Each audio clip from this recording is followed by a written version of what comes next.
장관님, 먼저 저 PPT를 좀 한번 좀 봐주시죠. 박근혜 전 대통령 탄핵된 2016년 11월 28일 이재명 더불어민주당 대표가 본인의 트윗에 올린 글입니다. 체포영장 발부해 강제 수사하라 라고 촉구했습니다.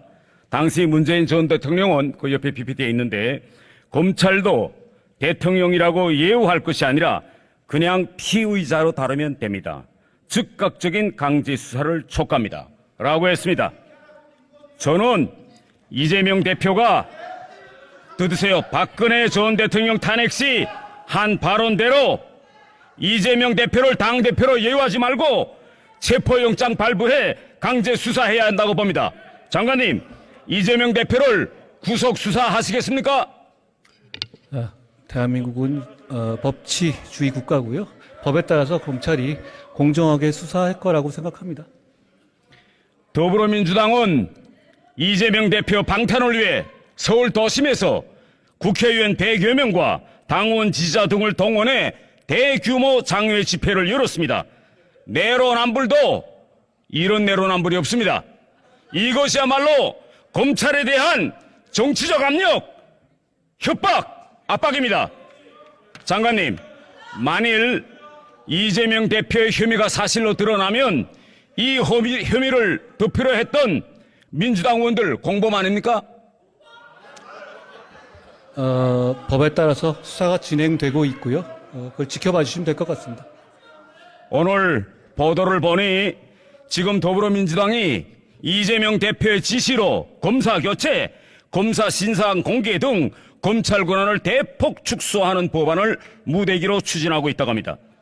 민주당이 듣으세요. 이런 법안을 또 물어붙이고 시행하면 구속영장 청구 가능성이 거론되는 이재명 대표가 가장 큰 수혜를 볼 것이라고 저는 생각합니다. 민주당이 검사교체, 신상공개 등 이재명 방탄법을 통과시키면 이것이야말로 이재명표 검수완박 2가 될 것입니다. 장관님은 어떻게 생각하십니까?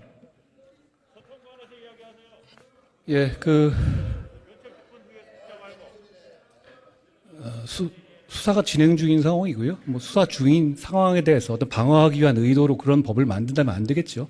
그러지 않으실 거라고 생각합니다. 그렇지 않으실 거라고 생각한다. 이렇게 답변했습니다. 자, 다음은 쌍방울 대북 송금 의혹 사건에 대해서 좀 질의하겠습니다. 쌍방울 김성태 전 회장이 이재명 대표가 경기도 지사 시절 이 지사의 방북을 위해 북한에 300만 달러를 건넸다는 의혹이 나왔죠. 이를 두고 이재명 대표는 검찰의 신작 소설이 나온 것 같다라고 했는데 장관님, 지금 검찰이 신작 소설 쓰고 있는가요? 수사받는 분이 여러 가지 레토릭으로 자기 방어할 수 있는 말이라고 생각하는데요. 다만 이제 김성태 씨는 현재 그런 여러 가지 혐의로 구속돼서 수사 중이라는 말씀을 드리겠습니다. 저는 김성태 쌍방울 전 회장이 북한에 800만 달러를 건넨 이 의혹, 저는 자금의 크기와는 별개로 이것은 남북 교류 협력 사업과 관련이 없다고 저는 생각합니다. 북한이 유력한 민주당 대선 주자였던 이재명 경기도지사 측을 포섭해서 문재인 정부 이후에도 대한민국의 영향력을 행사하기 위한 그런 정치 공작이었다. 저는 이렇게 생각합니다. 장관님은 어떻게 보세요, 이 사건을? 지금 현재 검찰이 범죄 혐의에 대해 수사하고 있고요. 거기에다 저희가 정치적 의미를 제가 말씀드리는 것은 적절하지 않을 것 같습니다. 제가 왜 이렇게 보느냐면요. 북한의 대남 공작은 김정은 말고는 김영철이 총주의자입니다.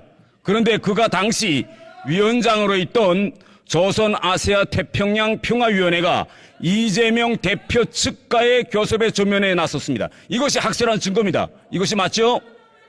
김영철은 말씀하세요. 맞죠, 이 사실이? 북한 접촉은 실정법 위반이 있는 부분이기 때문에 그 부분도 포함해서 검찰이 공정하게 수사할 거라고 생각합니다. 그걸 제가 미리 지금 단계에서 예단해서 말씀드리는 것은 적절하지 않을 것 같습니다.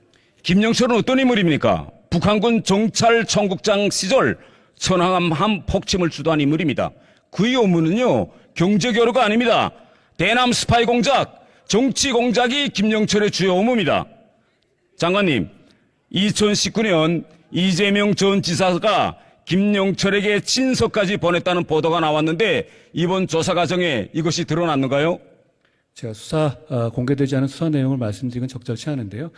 범죄 혐의가 있다면, 어떤 제한 없이 제대로 공정하게 투명하게 수사할 거라고 생각합니다. 만일 이재명 대표가 정말 김영철에게 친서를 보냈다면 이건 김영철이 공작망에 이재명 대표가 의도했든 안 했든 빠져 들어간 것으로 됩니다. 북한은 당연히 김영철에게 보낸 이재명 대표의 친서를 받고 이재명이 드디어 우리 손아귀에 꽉 들어왔구나 라고 생각했을 겁니다. 일각에서는 이재명 대표가 대선을 앞두고 방북 등 북풍 이벤트를 벌리기 위해서 이런 일을 벌였다라고 평가가 있는데 수사 과정에서 이런 점들도 들여다봐야 한다고 생각합니다. 장관님의 생각은 어떻습니까? 허가받지 않은 대북 접촉이 위법인 것은 분명하고요. 다만 현재 진행 중인 수사에 대해서 제가 가정적인 어떤 판단을 할 수는 없다는 점을 말씀드리겠습니다. 지금요 이재명 대표의 측근인 정진상 등 경기 동부연합 핵심 인물들이 이재명 대표 주변에 포진해 있었다라는 보도들이 매일 나오고 있습니다.